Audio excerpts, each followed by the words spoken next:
आज की मेरी बात जो है वो अपने शहर गाज़ियाबाद से ही शुरू होती है और इसमें दो अलग अलग बिंदु छुपे हुए हैं। व्यापारी के व्यापार करने का तरीका और व्यापार में कैसे सफलता हासिल होती है, ये तो बात है ही।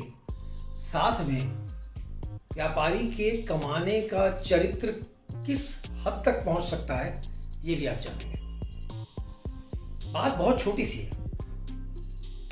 हमारे घरों में सिट्रस फ्रूट्स यानी संतरा, मौसमी का रस निकालने के लिए अमूमन इस प्रकार की जूसर का प्रयोग होता है। अब ये सिट्रस जूसर, ये मैनुअल है।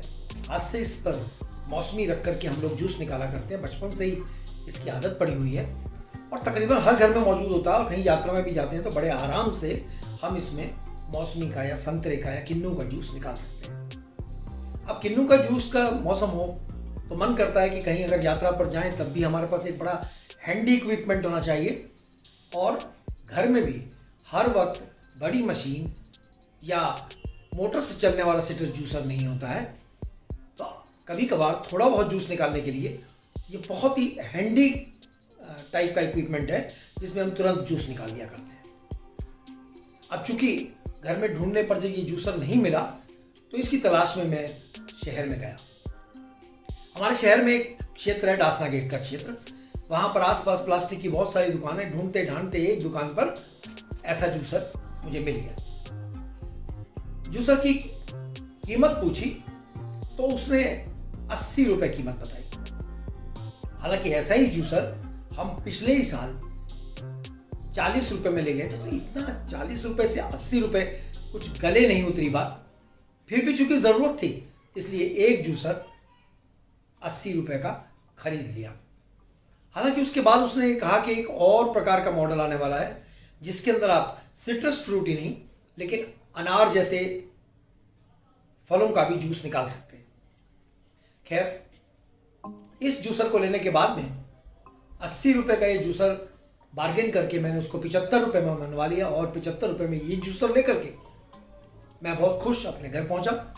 2-4 दिन बाद फिर सोचा कि जो दूसरा जूसर वो बता रहे थे जिसमें अनार का भी जूस निकल सकता है और दूसरे फलों का भी निकल सकता है, तो क्यों ना उसे तलाश किया जाए।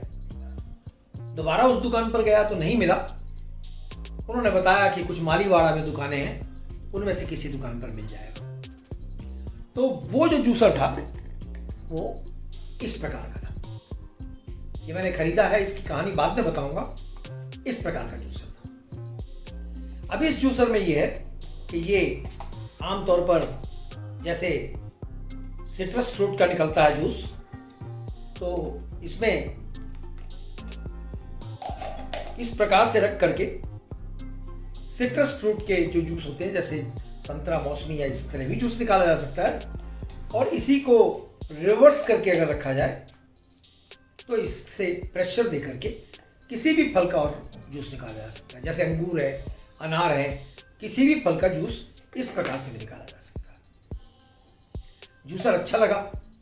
आज की इस बात को आगे बढ़ाने से पहले मैं निवेदन करूंगा कि ऐसी छोटी छोटी बातें हम आपस में डिस्कस करते हैं और अपने तजुर्बों को शेयर करते हैं।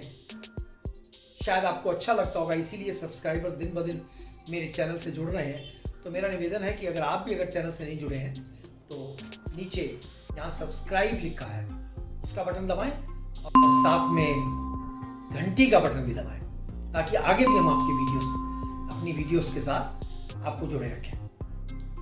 खैर, इस प्रकार का जब जूसर बाजार में मिल गया तो उस दुकान से रेट पूछा तो उसने बताया इस पर 145 रुपये लिखा है लेकिन मैं आपको 120 रुपये में दूंगा।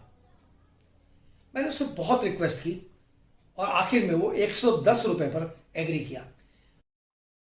मुझे भी लगा कि अगर इस प्रकार का जूसर 80 रुपये में मिलता है तो वो मल्टीपर्पज जूसर 120 में बुरा नहीं है।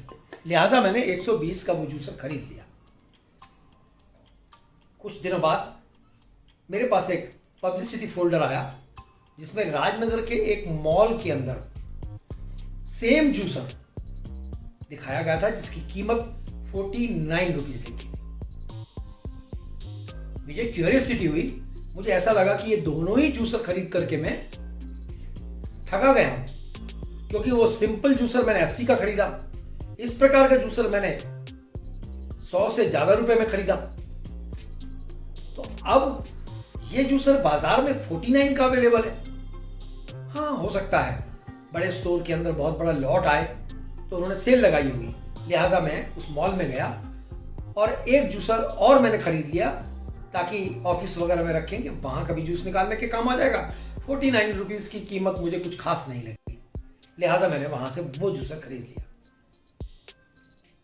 उसको भी आप बॉक्स को इस तरह पर देख सकते हैं। इस जूसर को 49 पे खरीदने के बाद में मुझे ऐसा लगा कि इसकी सेल वेल होगी और ओरिजिनल कीमत कुछ और होगी। कुछ दिनों बाद देखा 4 महीने तक चार्ट में वो 49 रुपीज का ही जूसर बिकता रहा वहां पर, और ऐसा भी नहीं था कि उनका स्टॉक था उसे निकालना था। मैं जब कभी कभार उसी स्टोर में जाना होता था तो देखता था कि उसमें कलर्स चेंज हैं, लॉट नए हैं, लिहाजा वो खरीदते भी होंगे, बेचते भी होंगे। इस बीच में जब कोरोना महामारी के बाद में बीच में जब कुछ दिन बाजार खुलते हैं तो एकदम फिर दिल्ली के बाजारों में भी जाने की इच्छा होती है, लिहाजा मैं दिल्ली के सदर बाजार इलाके में गया, कुछ और खरीदारी करने के लिए गया। लेकिन वहां और इंटरेस्टिंग बात देखने को मिली। यही जूसर वहां पर होलसेल में बिक रहा था।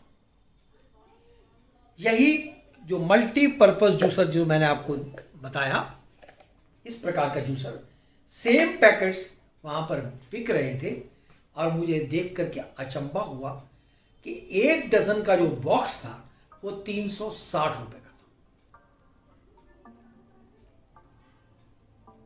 नफा कमाना कोई बुरी बात नहीं है। छोटे दुकानदार और हमारे पुराने परिचित दुकानदारों से माल खरीदने में, बातचीत करने में, हालचाल पूछने में अच्छा लगता है। इस चीज को प्रमोट करना भी चाहिए, लेकिन छोटे दुकानदारों को भी जरूर यह समझना चाहिए कि उन्हें प्रॉफिट किसी बैलेंस में रखना चाहिए। क्या यह उचित है कि 30 रुपए का सामान 120 रुपए में बेचा जाए, जबकि एक मॉल संभवतः 30 रुपए में ही लाता होगा और उसे अपने खर्चे वगैरह जोड़ करके 49 रुपीज में बहुत जायज प्राइस पर बेच रहा है, और उसी शहर में एक दुकानदार उसे 120 रुपए में बेचने की कोशिश कर रहा है। शायद ऐसी प्रॉफिट गेनिंग की वजह से ही छोटे दुकानदारों की तरफ से लोगों का मोह हट रहा है। मेरी एक रिक्वेस्ट है दुकानदारों से, एक मॉल में तो बहुत सारे ऑप्शन होते हैं, लोग जाते हैं, 4 चीजें पसंद आती हैं, 4 नहीं आती हैं, और बार बार लोग उसमें विजिट करने जाते रहते हैं। किसी में प्रॉफिट होता है, किसी में ठगे जाते हैं। लेकिन ये जो छोटे दुकानदार हैं, इन पर एक बार अगर हमें कीमत बहुत ज्यादा लगती है तो ग्राहक दोबारा उस दुकान पर चढ़ना नहीं चाहता, और ग्राहक खोता चला जाता है। लगता उसे यह है कि बड़े मॉल छोटे दुकानदारों को दबा रहे हैं, बड़ी मछली छोटी मछली को खा रही है। लेकिन सच्चाई यह भी है कि छोटे दुकानदार मौका लगा करके कभी कभी जब हाई प्रॉफिट लेते हैं तो अपने ही पैर पर कुल्हाड़ी मारते हैं। एक रीजनेबल प्रॉफिट हर किसी का हक है, लेकिन रीजनेबल प्रॉफिट से ऊपर ग्राहक को लूट लगती है। ध्यान रखिएगा अगली बार।